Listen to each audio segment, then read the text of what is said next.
Hello everyone, welcome back to Atreyu Crochet. So in the last video I showed you how to make a slip knot. Slip knot is one of the most common ways of starting a crochet pattern. And so in this video I'm going to show you how to make a chain stitch.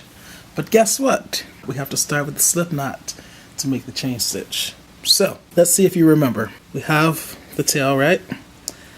I'll leave out that much. I wrap it around these two fingers. And where there's an X, I put my thumb over it to hold it. Coming back around, do you remember? Yes. Push a little bit, kind of feed a little bit of that tail up under that part of it. And now that I have a loop coming under, I hold the loop as well as that bottom piece while I slide everything off of those two fingers on my left hand.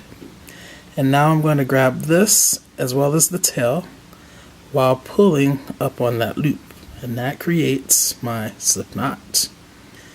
Now I pull on the tail to make the loop smaller so that it actually stays onto my crochet hook when I insert it. Okay, so pretty much we've done exactly what I showed you in the last video.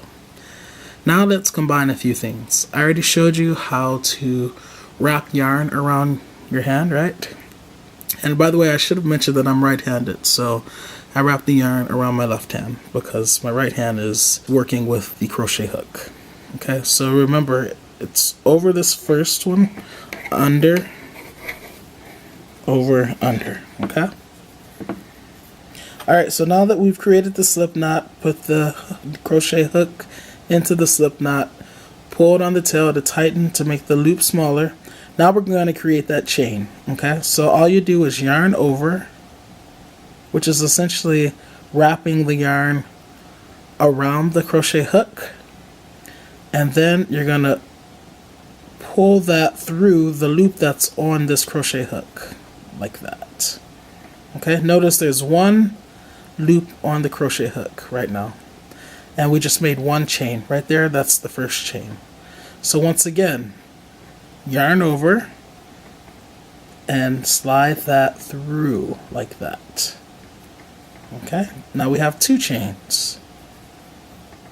Yarn over, try to give you a different angle, pull that through like that. Okay, notice my thumb is holding the chains. Okay, and this hand is holding the needle. Yarn over, pull through. Now we have 4 chains.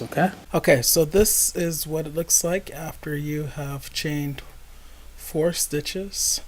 And just be sure to try to keep the yarn somewhat loose between your fingers initially, and then we'll start to work on things like tension a little bit later. The best way to develop a good and consistent tension, meaning how tightly you hold the yarn in your fingers, is just with practice.